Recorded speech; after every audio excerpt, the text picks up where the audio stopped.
On March 15th, 2023, a suburban dentist sat at a clinical workstation inside exam room 9, opened a browser tab, and typed a sentence that no search algorithm was ever meant to index. He didn't search for dental equipment or insurance billing codes. He searched for how to make a homicide look like a natural heart attack. Within 48 hours, his wife of 23 years was lying in an intensive care unit, her brain entirely devoid of electrical activity. Think of a long-term marriage like a primary operating system running quietly in the background. You don't inspect every single line of code every morning because you assume the structural baseline is secure. Angela Craig lived inside that baseline for over 2 decades. She was a mother of 6, deeply rooted in her local Colorado community, balancing the relentless, chaotic rhythm of a busy household. Her husband, Dr. James Toliver Craig, was the local healthcare provider, a licensed dentist who ran Summerbrook Dental, a man who spent his professional life managing pain and administering controlled substances under strict regulatory oversight. To the outside world, their home life followed a predictable, mundane pattern. But behind closed doors, a critical deviation was taking shape. Angela began experiencing unexplained, severe physical breakdowns.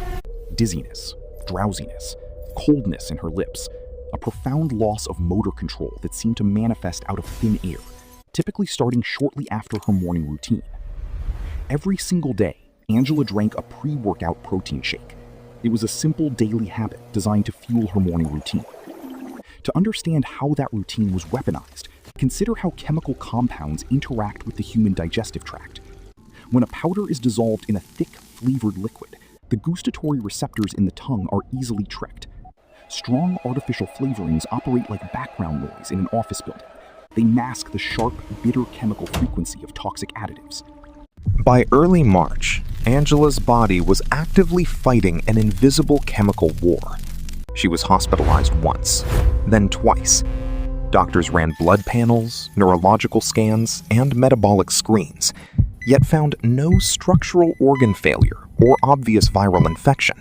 Her physical decline remained a medical anomaly. Let's look closer at the timeline, because the forensic data tells a story that words cannot hide. While Angela was lying in a hospital bed, her husband was not simply waiting in the lobby. He was actively managing a complex logistics chain. On a Tuesday afternoon, using a business computer in exam room 9, a room specifically chosen because it sat out of direct sight of the main reception desk, James created a temporary non-work email account. He didn't use his personal domain. He used a burner identity, posing as a specialized craniofacial reconstructive surgeon. He drafted an email to Midland Scientific, a major chemical supply distributor. In that email, he claimed he urgently required potassium cyanide to conduct advanced research on chemical reactions during bone graft procedures. Think about the sheer technical audacity of that move. Potassium cyanide is a substance so volatile that its possession is heavily tracked by federal regulatory agencies. To bypass corporate compliance, James relied on his clinical credentials. He presented himself as an authority figure, conducting legitimate scientific inquiry. It was a calculated exploit, using the institutional trust attached to his professional license to acquire a chemical weapon. When the shipment arrived at Summerbrook Dental, it wasn't opened in a laboratory. It was delivered directly into the hands of his business partner, Dr. Ryan Redfield. When Redfield noticed the hazardous material warning label on the package and questioned the delivery, James offered an immediate, unrehearsed explanation. He claimed he had ordered the chemical to clean his personal jewelry. Let's pause and evaluate that statement. Cyanide is not a jeweler's cleaning solvent. It is an industrial poison. That single answer created an immediate, irreversible breach in his logical facade. Redfield knew the properties of the substance. He immediately notified a clinic nurse, who in turn contacted the medical team treating Angela at UC Health Anschutz. To understand what was happening inside Angela's body during those final days, think of human cellular respiration like a major city's central power grid. Oxygen is the fuel delivered by the bloodstream. Cyanide does not block the oxygen from moving through the blood. Instead, it destroys the cell's ability to process that oxygen at the mitochondrial level.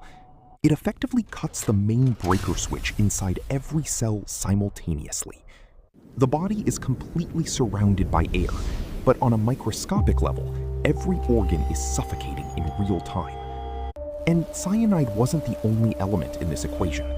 Forensic toxicology later revealed a complex chemical triad inside her system: potassium cyanide, arsenic, and tetrahydrozoline, the active ingredient found in over-the-counter eye drops. When ingested orally in high concentrations, tetrahydrozoline acts as an alpha-2 adrenergic receptor agonist. It slows the central nervous system, drastically lowers the heart rate, and causes rapid respiratory depression. It was a custom biochemical cocktail designed not just to end a life, but to mimic a complex multi-system medical collapse. While Angela was suffering through these horrific physical symptoms, she sent a text message to her husband from her hospital bed. She wrote, "I feel drugged." James replied immediately. He typed, "For the record, I didn't drug you." Consider the psychology behind that reply. She had not accused him. She had described a physical sensation, a subjective feeling of disorientation. Yet his instinctive response was an explicit, legal-sounding denial of personal culpability. It was a classic verbal slip, an unrehearsed defensive maneuver that exposed his internal panic. By March 15th, Angela was placed on life support. Her brain activity had ceased. Yet as his wife lay brain dead in an intensive care suite, James was already executing the second phase of his plan. Cell tower location data and financial transaction records revealed that while Angela's body was being maintained by machines, James was reserving flight tickets and luxury hotel rooms in downtown Denver for a mistress, a doctor he had been secretly seeing from Texas. He wasn't grieving. He was transitioning into a new life. When the Aurora Police Department launched an emergency investigation, they didn't just find a grieving husband. They found a structural collapse of an entire human identity. Forensic accountants began dismantling his financial records. Behind the pristine image of the successful suburban dental practice lay over $2 million in compounding debt. James was facing pending bankruptcy filings, unpaid practice loans, and impending professional ruin. Angela held a $2 million life insurance policy. To James, her death was not a tragedy. It was an immediate, tax-free financial liquidity event. When officers executed a search warrant at Summerbrook Dental and his personal residence, the forensic evidence was overwhelming. They retrieved the digital footprint from exam room 9. They recovered the browser history detailing searches for undetectable poisons. They secured the email chains with Midland Scientific. They seized the blender containers from the kitchen. He was arrested and booked into the Arapahoe County Detention Center. In late 2023, while awaiting trial, jailhouse informants and intercepted physical mail, he was attempting to recruit fellow inmates to execute a secondary frame-up operation.